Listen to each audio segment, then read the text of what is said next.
Changing minds one thought at a time. Greetings, everyone. Welcome to the Changing Minds Online Empowering Mindset Series.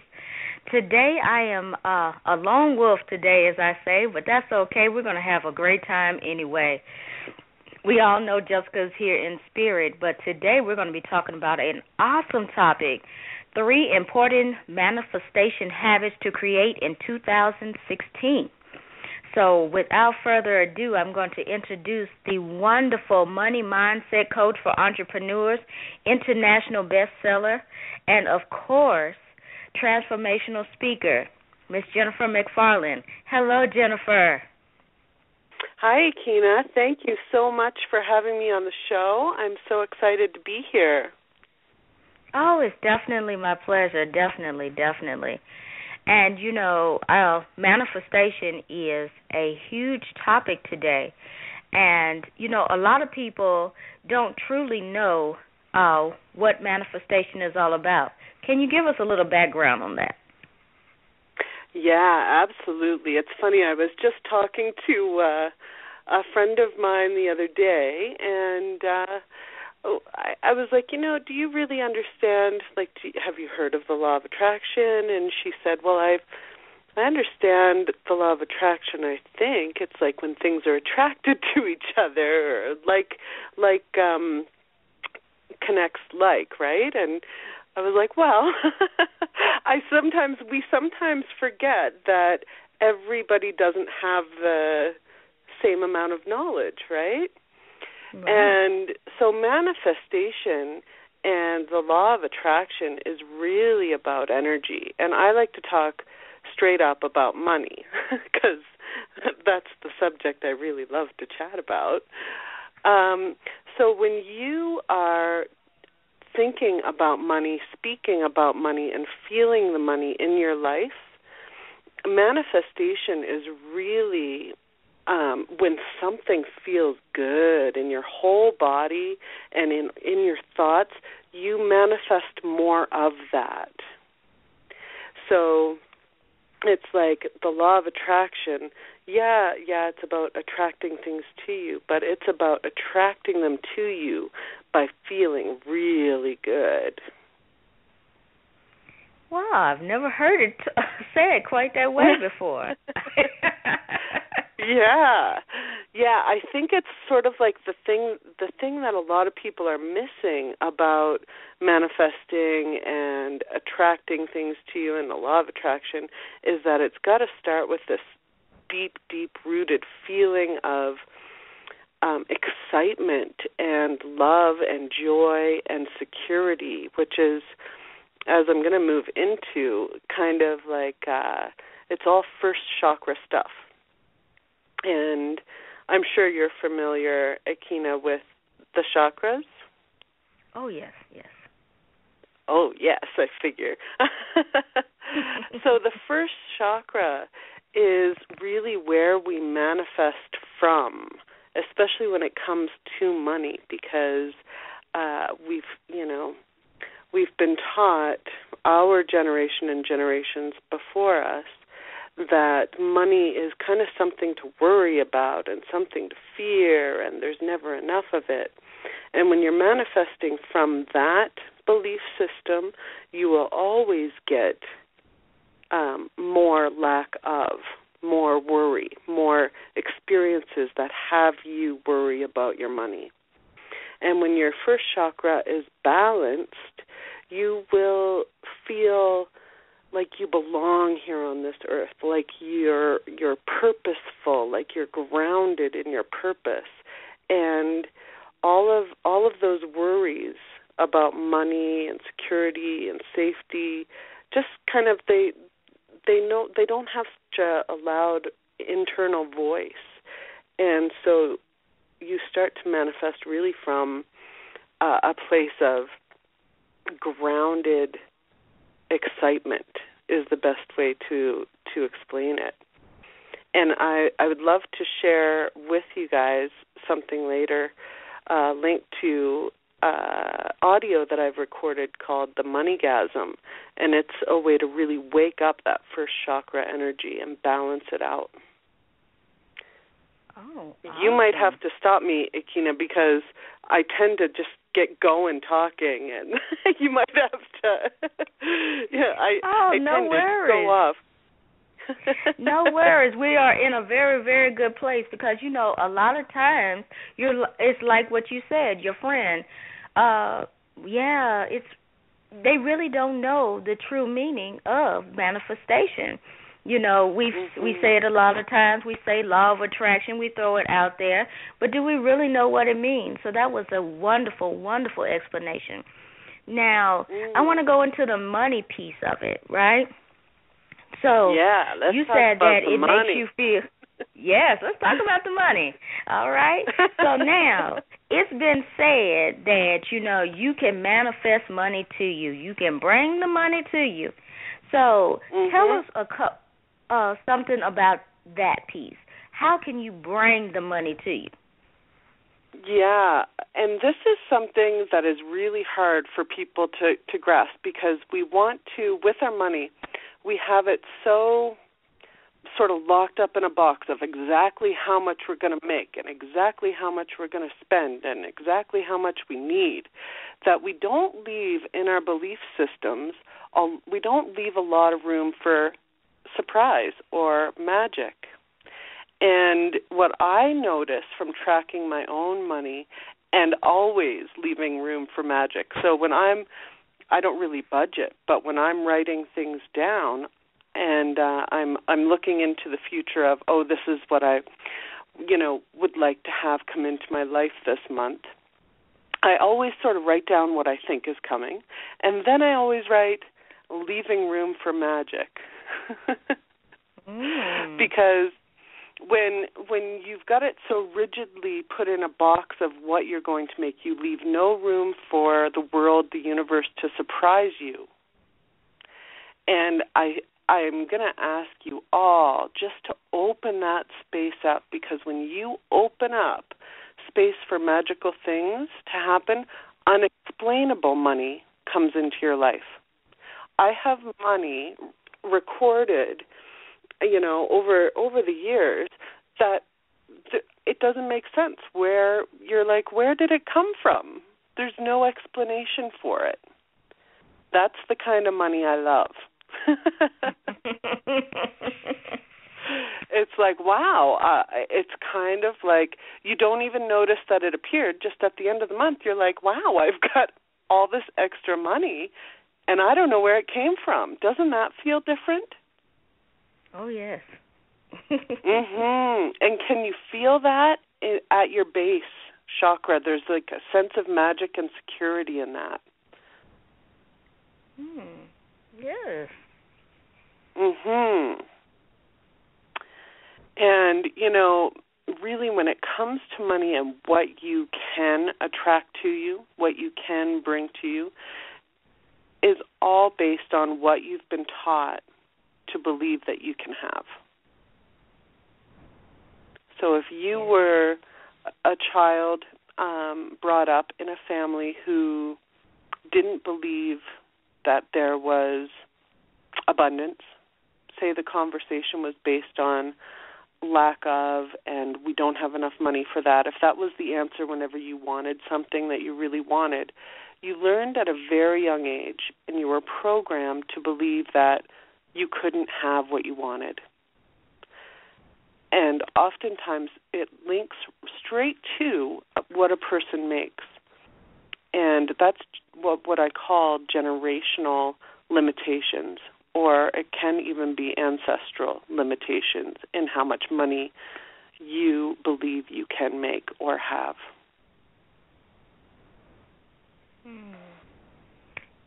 A lot of people have spoken on generational curses and things of that nature. And do you think that money could fall into that category, the thought of money? Could that be something that is passed down through generation? And if so, how can that be broken? Yeah, What a great question. So when I think of that, I think of like a DNA strand that's been passed down generation to generation. And let's say that DNA strand holds the value and worthiness of what feels like, let's say, $50,000 a year. So, generations ago, what would have felt like $50,000 a year is the same feeling that it would feel now. It may have been $5,000, but felt like $50,000 then. Does that make sense? Yes. Okay. So that same feeling, that same level of lifestyle has been sort of imprinted and programmed into your DNA lines. And all of the limitations that go around thinking that that is all you deserve, that is all you can have, that is all you are here to experience, is all of those limitations are stuck onto that DNA strand.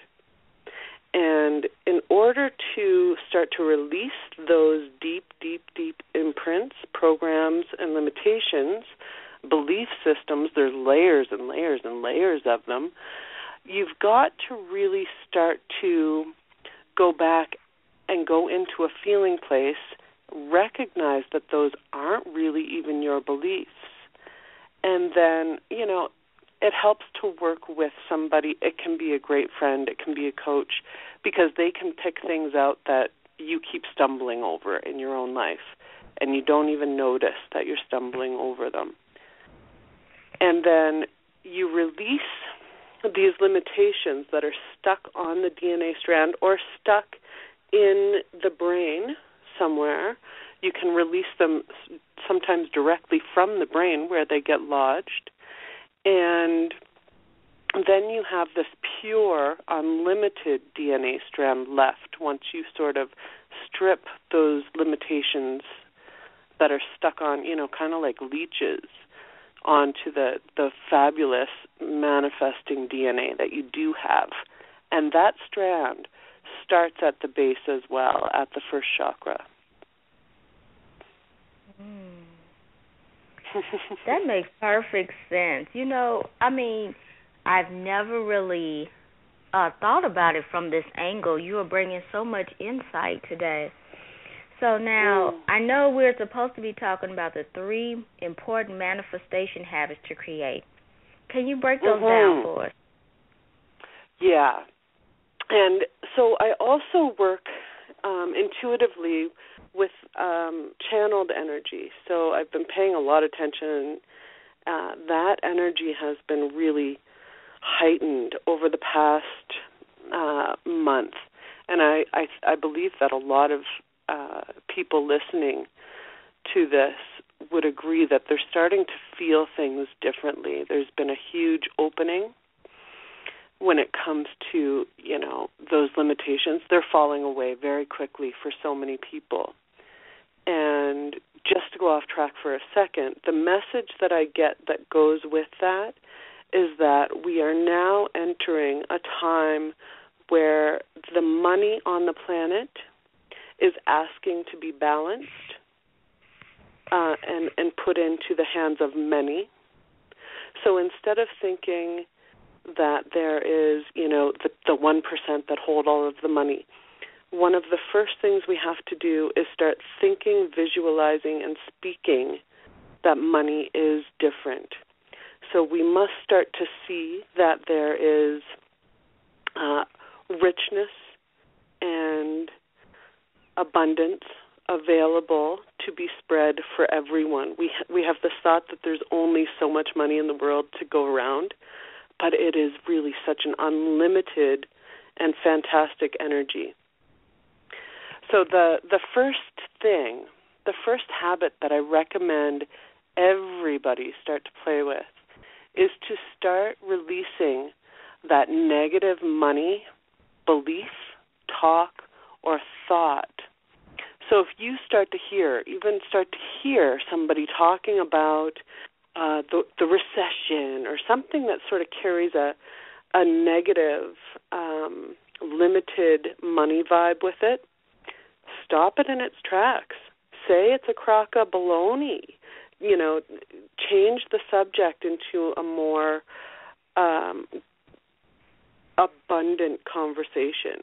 What would it feel like to go, to your boss who's talking about a recession and how bad things are going to get, and you turn around and say, you know what, there's so much opportunity. We're in the midst of such an evolutionary time, and we could all really become so wealthy at this time. Wouldn't it be interesting to see how that conversation goes? And we have to find the confidence and sort of grow the balls in order to switch the way that people are talking about money in a massive way. So like mass consciousness.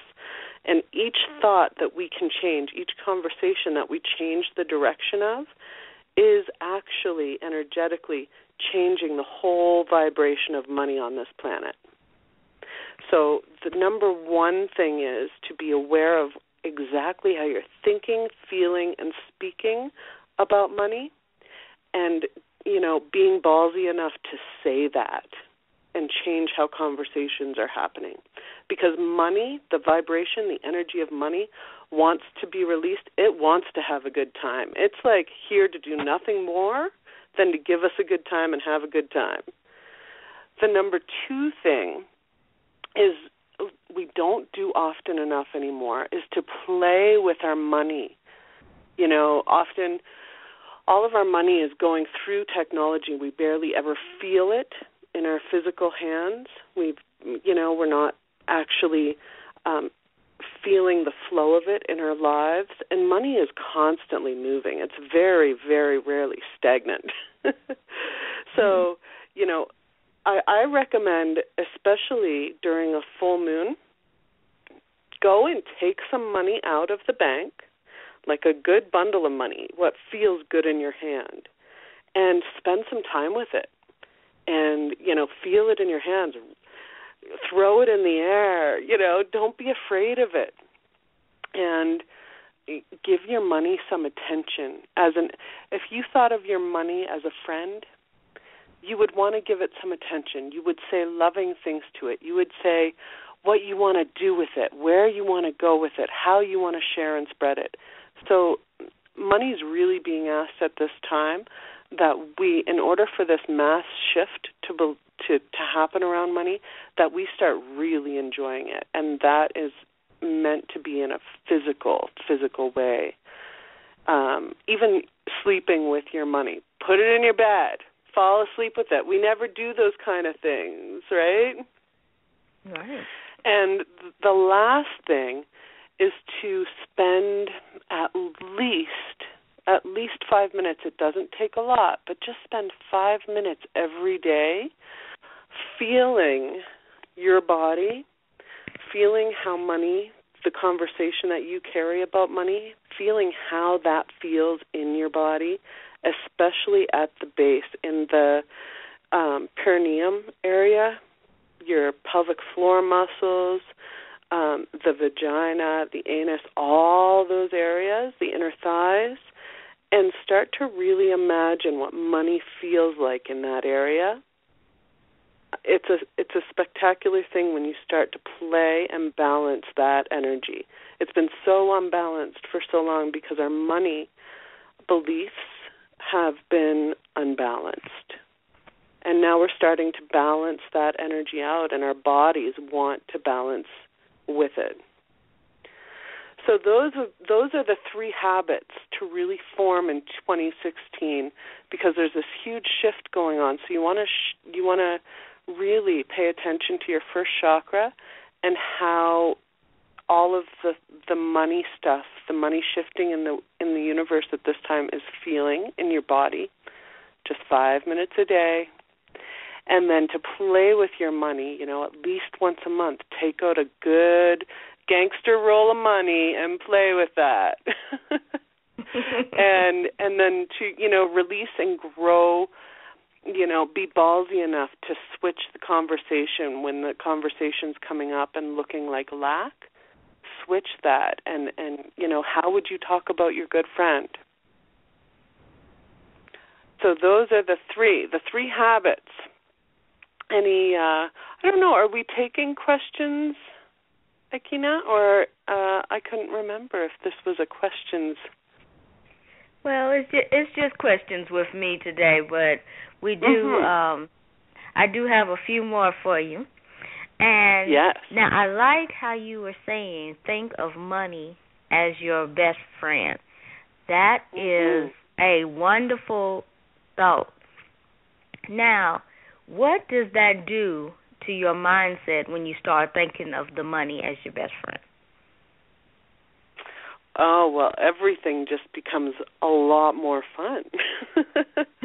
So when even if you're just walking in the city or dreaming about something that you would really love to have, and feeling that in your body and feeling like anything is possible, then when you're thinking of money as your best friend, it's just something that's along for the ride with you, to have a good time with you, to celebrate with you.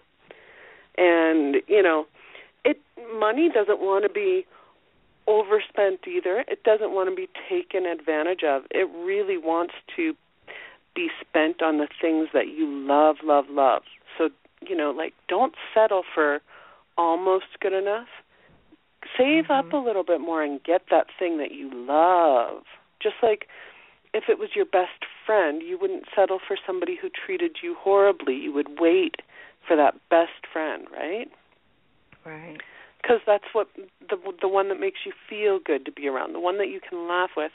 And I'm going to be honest, just this full moon that passed, I took a great big vase and I had all my big gangster roll of money in there, and I took it into the bathtub with me, and I just had a conversation with my money, I was like, we got some big plans, and this is what I really want to experience with you in this life, and I'm so grateful for, all of the wonderful things that you've brought to my world, to my,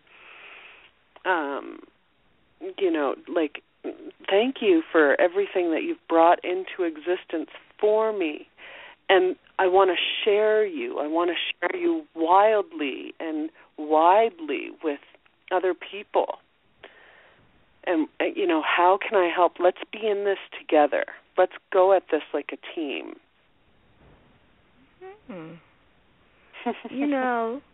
That is definitely a different approach. Most people are fearing it or craving it or running after it, but I've never heard about anybody just having a conversation with it and saying, this is the way we're going to go. Let's get together. I like that. That's right. It's fantastic. And you know who, are you familiar with the show Shark Tank? Yes. Yes, so Kevin O'Leary, I know a lot of people have, different thoughts about him, the Mr. Wonderful, but he loves money. Here's one really cool thing about him. I've watched him. He loves money. He talks to his money. I've seen him on the show actually talk to his money. And he doesn't want to make a deal with anything that's not worth his money, because he is so, and he has even said, you treat your money like a person. You wouldn't throw your money away. You want to make sure that your best friend is healthy, and you would do anything in your power to keep your best friend healthy. So when you start really paying attention and playing with your money, all of a sudden you don't want to spend it on stuff that doesn't serve you. All that garbage that maybe you used to buy, or that part of you that you were trying to fill by buying stuff. You don't need to do that anymore, because your money is a powerful energy in your life, just like a friend, and you want to like intermingle and experience and support each other's growth. Wow, that's awesome. That is awesome. Yeah, and it's also such a like a sexual energy in that way, because it's connected to that first chakra. It's really quite awakening to, all of those organs and all of those feel-good hormones when you really let it be, when you let money be something that you love instead of something that you fear and worry about. It kind of becomes like a turn-on. It's like you're really hot best friend. Oh, wow. Okay.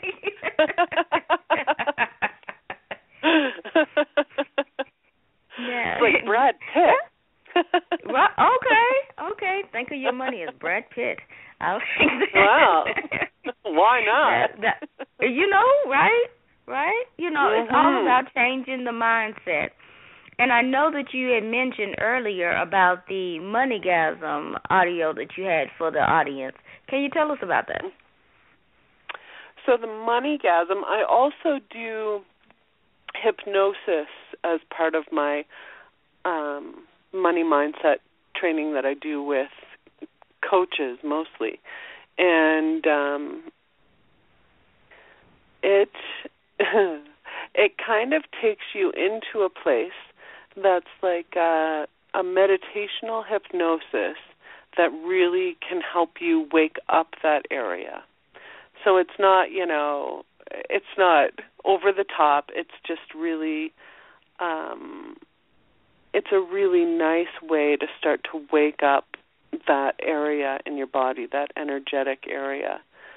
And I don't know, can you post links? I guess this is just an audio, but anybody could send me an email at themoneymedium@gmail.com if they wanted that link for the Moneygasm. Yes, we posted it on the page already, so they could come to the Facebook page. Oh, fantastic. Yeah, so anybody can go there, and it's it sends you to the link to listen to that, and if you give yourself just, 5-10 minutes a day to start to open and balance that area, it's going to make a huge difference right away, because what it does is kind of create a vacuum in your body of manifestation. So energetically, imagine yourself as an energetic being, money being an energy, and suddenly you are an open sort of vacuum of energy that is attracting the money that you would like to see in your life to you, or the relationship, anything really that you want to attract to you. You can do this by opening up this area. And I am a Kundalini yoga teacher. That's a mixture of hypnosis and Kundalini meditation that I've learned that I put together for that. Wow, you are a lady of many, many talents. So many things. Well, it's funny when you look back on your life, isn't it? It's everything sort of comes together at one point, and you're like, oh, it all makes sense. Yes. So can you tell the audience where they can find you? Yes, where they can find me. I am going through a rebranding thing right now, and technology is a lot of fun. So the easiest thing to do is to email me if you'd like to know more about me at themoneymedium@gmail.com. My website that I'm changing is astralily.com, and that's Astra, Lily with just one L in the middle, .com. And I'll have all kinds of things happening. Also, I have a Facebook group called Mind Money Magic that people can come and join as well, where I share all kinds of things. That is awesome. I just want to thank you so much, Jennifer, for coming and being with us today. It was an honor and a privilege to have this conversation with you. I have been enlightened about manifestation tonight. Well, I thank you so much for having me on your show, and to everybody listening, just, know that if you are listening, there's a reason why you're drawn to listen to these kind of things, and your mind, body, spirit are asking to to wake up to these new energies and the possibilities of ease in your life. And I wish you all just the richest blessings. So if something that Jennifer said to you tonight resonated with you, please find this podcast on ChangeYourMindsOnline.com. You can find it on iTunes, Stitcher, TuneIn, and, of course, our YouTube channel. Once again, Jennifer, it was an honor and a privilege, and I look forward to future conversations. Thank you so much, Akina, and have a wonderful evening. Thanks for having me. It was our pleasure, and good night, everyone. Good night, everyone.